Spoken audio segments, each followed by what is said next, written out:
Umva, waruzi ko obesity mu yandi magambo umubyibuho ukabije ari ikibazo cy'ingutu gikomeje kwibasira amamiliyoni y'abantu hirya no hino ku isi?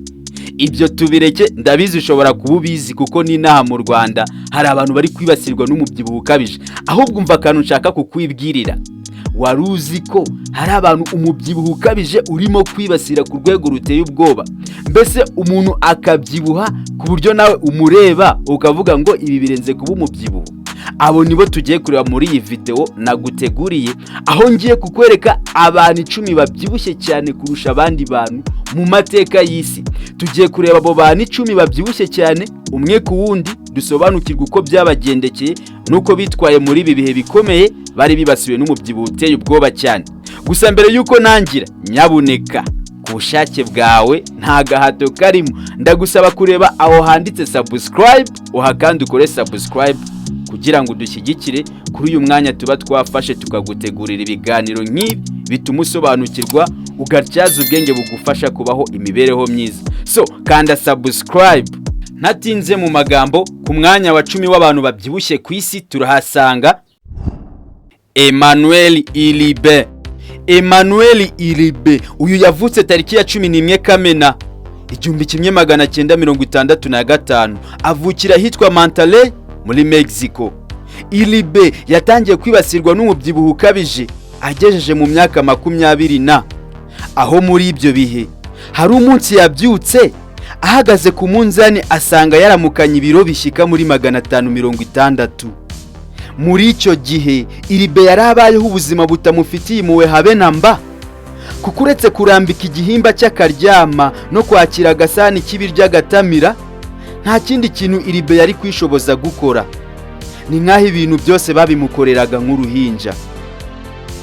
Umubyibuho utangaje w'uyu mugabo watumye amenyekana mu bitangazamakuru bitandukanye, harimo nk'igihe yerekanwe ku rubuga rwitwa TRS mu kiganiro bahaye izina Half Ton Man, bisobanura umugabo upima igice cya toni. Nubwo Ilibe yaratorohewe habe namba n'iki kibazo cy'umubyibuho ukabije, yagaragaje kwihangana gukomeye n'ubushake bwo kurokora amagara ye yari mu mazabira. Maze ku bufasha bw'abaganga, ku bufasha bw'umuryango, inshuti n'abavandimwe, uyu mugabo yateye intambwe ishimishije mu rugendo rwo kugabanya ibiro bikabije yari afite, aho yabashije kugabanya ibiro 180 abikesha kwizirika ku ndyo iboneye n'ubundi bufasha butandukanye bwatanzwe n'abaganga. Ku mwanya wa 9 turahasanga Charity Pierce. Charity Pierce uyu ni icyamamare ku mateleviziyo atandukanye, yavutse tariki ya 1 Kanama 1975, avukira muri Leta Zunze Ubumwe za Amerika. Bivuze ko maginga ya 2024 afite imyaka 49. Pierce yahuye n'ikibazo cy'umubyibuho ukabije biturutse ku mibereho yakuriyemo, yiganjemo ingeso yo gukunda icyo kurya cyane, ingeso yakuranye uhereye mu bwana bwe. Muri 2002 umubyibuho ukabije wa Pierce wamukururiye indwara yitwa lymphedema. Iyi ni indwara itera uwayirwaye kugira ibintu bimeze nk'amazi mu nyama z'umubiri zikaremera cyane. Ibi bikaba byaratumye uyu mudama byimbirwa cyane ku buryo yaratakibasha kwigendesha n'amaguru, nyuma yuko yari yarabazwe bitewe n'iyi ndwara ya lymphedema. Kugira apeti cyane byatumye uyu mudama byibuhageza ku rwego apima ibiro 352, byatumye atakaza ubushobozi bwo kugira ikintu na kimwe yabasha kwikorera wubwe ntawe umufashije. Ikiryoshye mu nkuru ye nuko nyuma yaje gutangira urugendo rwo kugabanya ibiro, maze abifashijwemo n'abaganga n'izindi ngamba zitandukanye nko kuboneza imirire no gukora agasiporo, yabashije kugabanya ibiro bishyika mu 181. Kenneth Bromley. Inkuru ya Bromley ni inkuru yuzuye amagorwa no kwihangana gukomeye, kuko turetse kuba yarigeze kuba umuntu wa mbere upima ibiro byinshi ku isi yose, uyu mugabo yamaze imyaka irenga 15 ku gitanda nta kantu na gato yakwishoboza bitewe n'umubyibuho ukabije yari afite. Muri ibyo bihe yapimaga ibiro 468. Gusa ibintu byarushijeho kuba bibi cyane. Umunsi igitanda yaryamagaho cyasenyutse bitewe n'ibiro byinshi, bigatuma uyu mugabo avunika umugongo. Icyo gihe byahise biba ngombwa ko akenera ubutabazi bwihuse.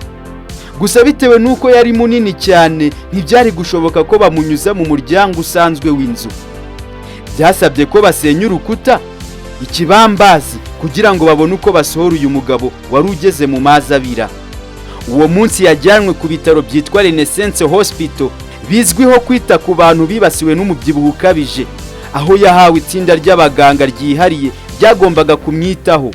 Guhera iki gihe uyu mugabo yatangiye kwitabwaho n'inzobere z'abaganga, ndetse aherako afata ingamba zikomeye zo kumufasha kugabanya ibiro. Binyuze mu bufasha bwo kubagwa n'abaganga n'izindi ngamba Bromley yafashe, nyuma y'amezi 10 yari amaze kugabanya ibiro bisaga 226. Ibi byamufashije kugarura ubuyanja ku buryo byibuze yari kwishoboza kugenda n'utundi turimo tworoheje, ndetse ibi byamufashije gusubira mu muryango we. Ariya Perimana, uyu ni umuhungu wibasiwe n'umubyibuho ukabije mu myaka y'ubuto bwe. Uyu ni umwana waciye agahigo ko kuba umwana w'umuhungu byibushye kurusha abandi bose ku isi, kuko ku myaka y'9 gusa yapimaga ibiro 190. Iki gihe ikintu ubuzima bwe bwamwemereraga gukora kwari gukina game kuri telefone, kurya no kuryama.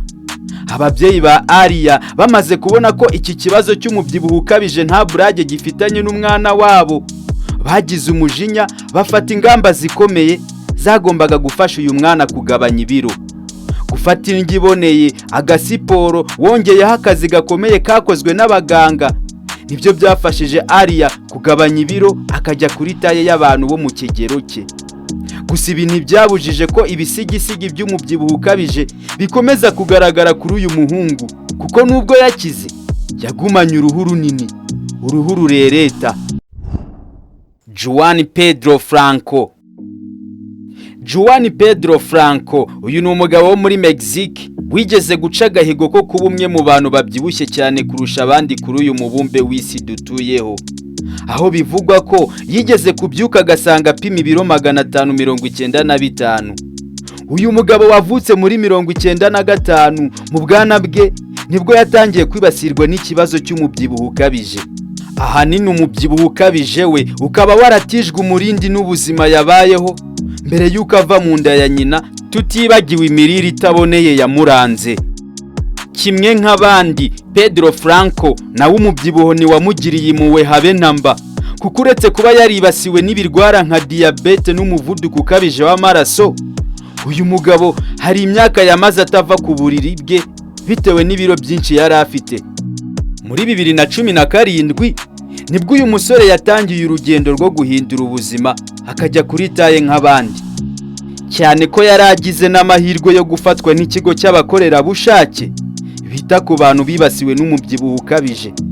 Ibi byatumye muri 2019 abasha kugabanya ibiro birenga 329 ku mubyibuho yari afite. Khalid Mohsen Shari wigeze gufata intebe y'ubwami nk'umuntu munini cyane muri iyi si ya rurema, yagiye ahura n'ibibazo bitandukanye bifitanye isano n'umubyibuho ukabije yari afite. Uyu mugabo wigeze gupima ibiro bisaga 609, umubyibuho ukabije waramuhungabanyije mu buryo butandukanye. Udukorwa duciriritse umuntu usanzwe akora atiriwe atekereza byinshi, nko kugenda, guhagarara, kwicara wemye n'ibindi. Kuri uyu mugabo utwo dukorwa twasaga nko kumubwira ngo terura ikirunga cya karisimbu cyikorere ku mutwe ugiture mu kivu. Ingaruka umubyibuho ukabije wateje uyu mugabo zo ni nyinshi, gusa inkuru nziza nuko byaje kurangira bigenze uko. Ku musanzu watanzwe n'umwami wa Saudi Arabia Abdullah, Khalid yashakiwe inzobere z'abaganga zamuhaye ubufasha butandukanye, harimo nko kubagwa, kumushyira ku ngamba z'imirire iboneye n'ubundi bufasha. Ibi ntabwo byafashije uyu mugabo gusubira kuri taye gusa, ahubwo byanamufashije kongera kwigirira icyizere no kumva ko afite agaciro nk'abandi bantu.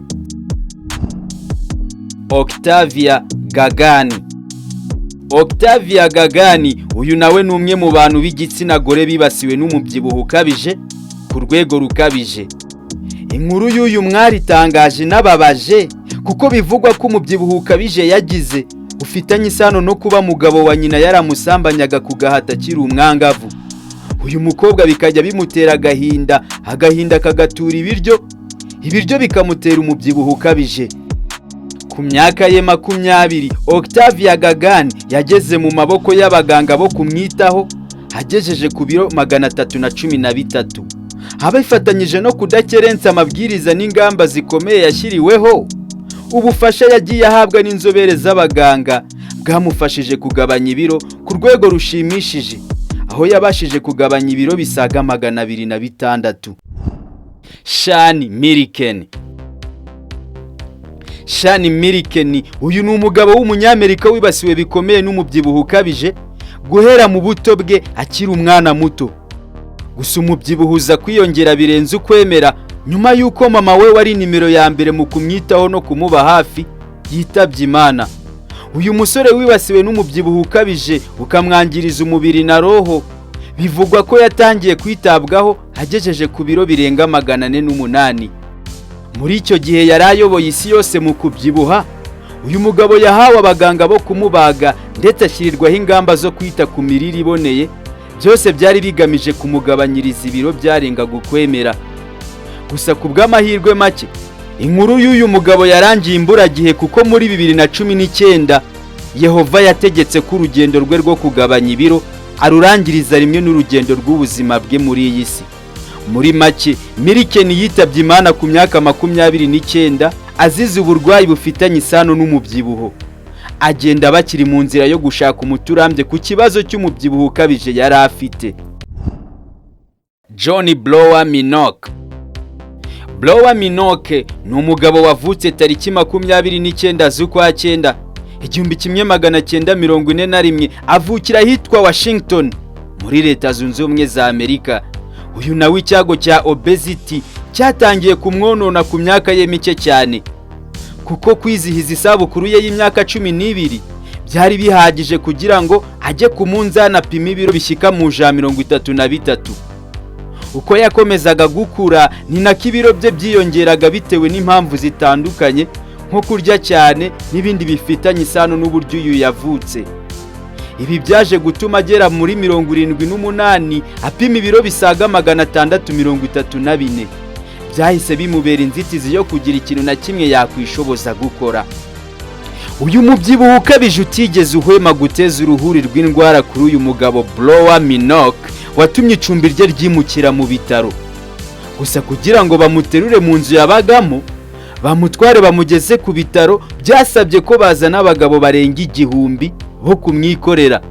Amaze kugezwa mu bitaro, uyu mugabo yarakurikiranwe bamushyira kuri regime, bamuha n'ubundi bufasha butandukanye, byose byari bigamije kumugabanyiriza ibiro. Nyuma y'amezi 16 Minock yari amaze kugabanya ibiro bisaga 419, nubwo ubuzima bwe bwakomeje kumugira igitekenyeri. Iman Ahmad Abdelariti. Iman Ahmad Abdelariti uyu ni umugore ukomoka muri Egiputa waciye agahigo ko kwegukana ikamba ryo kuba umugore munini cyane kurusha abandi bose ku isi. Aka gahigo yagaciye umunsi yabyutse akajya ku munzani agasanga apima ibiro birenga 453. Ntiriwe mvuga ko umubyibuho ukabije wamwibasiye ukamuteza ingaruka nyinshi nk'uburwayi no kutabasha kuva hari mu gihe kingana n'imyaka ishyika muri 20.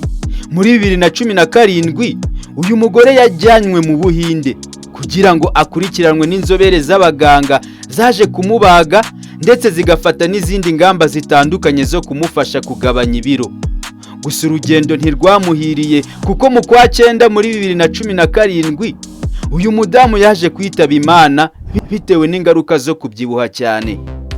Ndagushimiye ko wabanye nanjye muri iki kiganiro, nizere ko hari amakuru cyaguhaye kandi kikaba cyakwigishije. Nyaboneka ndagusaba kongera kureba neza ko wadushyigikiye ukanda subscribe kugira ngo tuzabashe kugumana mu bindi biganiro byiza turimo gutegura kuri iyi YouTube channel.